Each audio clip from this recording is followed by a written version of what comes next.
And it was a very powerful, you know, scary in some sense, very challenging, and in the end it failed. I mean, that effort failed. But my chapters describe those attempts. Very vividly. So we won't go into too much detail. So if you want more, you have to read the book. Yeah. We're just going to give like little smithers. And you went to China, you went to Cuba, and when you went to Cuba, very few people had gone to Cuba. And recently, you went to India, so that's sort of different. And then also Peru. Peru. You went to Peru. Oh. Yeah. So I don't know. Do you want to talk about some of that? Well, I could. That yeah. was interesting. Well, I think those journeys. I have a whole chapter. I was a Maoist, and I believed that I needed to see what China was really like, because I'd read a lot. And then, of course, the chapter goes on to describe unbelievable scenes. I mean, no one today could, it was still rural. People were still riding bikes, and this was pre-industrial. And now, of course, we've all watched the Olympics. Right. And you couldn't imagine that people were wearing, they really were wearing all blue and riding bikes. And that's the China that I saw. And I had never seen massive millions of people living at that standard. They were peasants, and that's what I saw. And it was just very transformative. And again, I had some very unexpected events happen to me while I was there, and I came away quite different. Well, just not sure at all about what I had seen and what I had been reading and what I had been told by young sort of leftists who had gone and maybe been shown very specific things that made it look so perfect. Right. Like so you found that it wasn't perfect. No, and I didn't know about the Cultural Revolution. I hadn't found out the truth, and I didn't. I just really was shocked when I heard people describe, from their point of view as Chinese people, what that had been like. And so that I learned a lot from going there. And then the Cuba experience was very short-lived, but it was very informative too.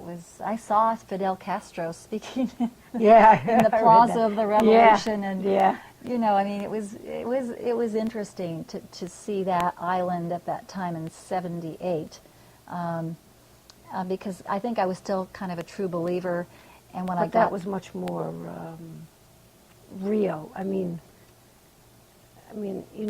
Go ahead, what were you going to say? Well, what I saw there was, again, it was limited, but I think, there were not starving people, and people had food on the table. Right. And it was interesting to go and see that they had, universal education and universal health, so they said, and the people seemed very happy, and it just looked so different. It didn't have all the glitziness, and of course I thought there were beautiful billboards that were publicly, instead of private advertisements, they were public, for health care and things like that I just thought was wonderful and for the people. And it was interesting to see that, and I think I had a bit of a romantic notion of what I didn't understand then some of the limitations of the freedom of speech and the kind of well, I think all governments, there are limitations.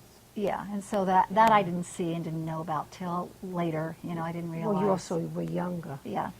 So but I had it was the mythology of Che, and at that time it was again trying to find out what's the truth and what is the best kind of system to live under. That's what I was always looking for. Is socialism really as great as what I had read about it when I was younger? And so it was a seeking to find those things out. And for me, I had to go to these places. I just had to go and find out with my own eyes. And I think that's good. And that sometimes it was painful, but it taught me a lot. And then I think... Wait, let me just see. How much time do we have?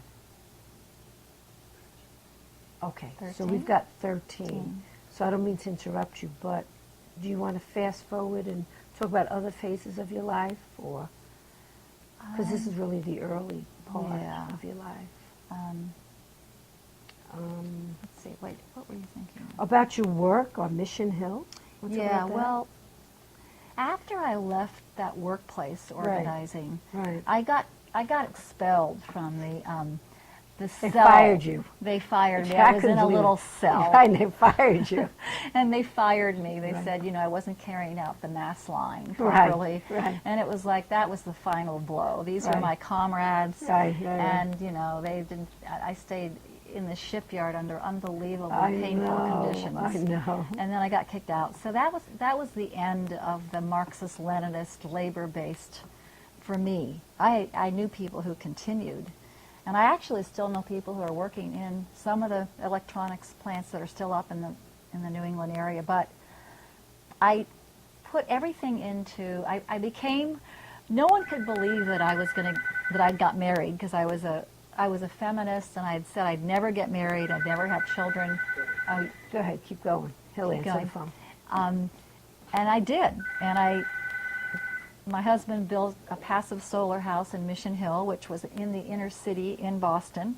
At that time, it was way before what we're going through now. Right, right. Gas prices were low, but he was interested in that sort of thing, because that's just the kind of person he was. And I was very attracted to this guy who wanted to build a passive solar house in the inner city.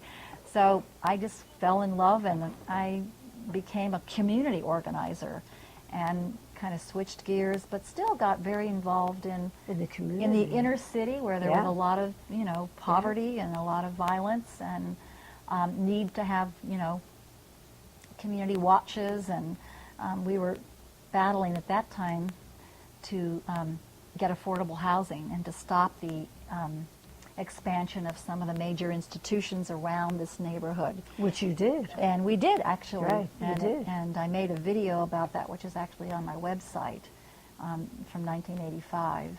So you can watch the whole history of that community, and with personal interviews. It's a little documentary that I made of the whole neighborhood, and it was very powerful. It was racially mixed. There were all ages. There were people like me who were kind of downwardly mobile at that time, had been from white middle-class backgrounds, Right. who had gone in, and then there were just a mix of people that were there for different reasons.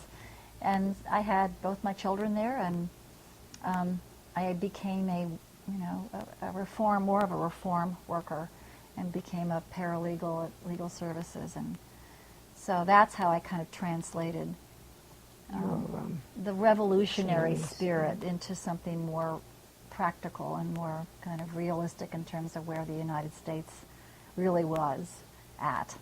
Yeah. And where people needed your help. Where they needed my help. And that did flow into an incredible project. And there are 50 photographs in here of our trip to Nicaragua. And that was an amazing experience, growthful and very challenging, because it was in the middle of the Contra War, and Reagan had a blockade going on against Nicaragua then. So we went with 40 North Americans and shipped all of the supplies through Canada, and then down, and constructed this clinic, which is still standing, by the way. Have you all gone back? I've never gone Okay. back, but I know people who have, and it's still serving people. But that was I encourage people, if you don't, traveling and doing that kind of service work in another country is one of the most powerful things you can do. It's very eye-opening. Yeah. You So, come back and you realize a lot of things. Yeah, and that, even though it was rough, and there were some frightening moments, because it was during a war, I still look back on that as just one of those lifetime experiences that you either went for it, which we did, or you would never do it. At our age, you probably Right. wouldn't do it. Right. But it was something that was Well, presented to us, right, and my right. husband was really a key organizer in it. And yeah, you might still even do it. What are you up to today? We have to fast forward, because we Yeah. only have besides you have to read her book. We have 8 minutes. 8 minutes. So what do you